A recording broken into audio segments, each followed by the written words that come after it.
Причиной храпа является сужение дыхательных путей на уровне носа и рота глотки.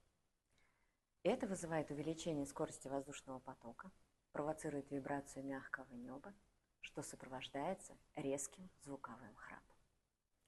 При сильном сужении дыхательных путей происходит полное перекрытие и остановка дыхания.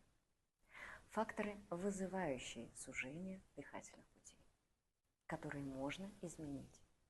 Это курение, лишний вес, алкоголь, нарушение носового дыхания, сон в положении на спине, прием некоторых лекарств, плохой микроклимат спальни.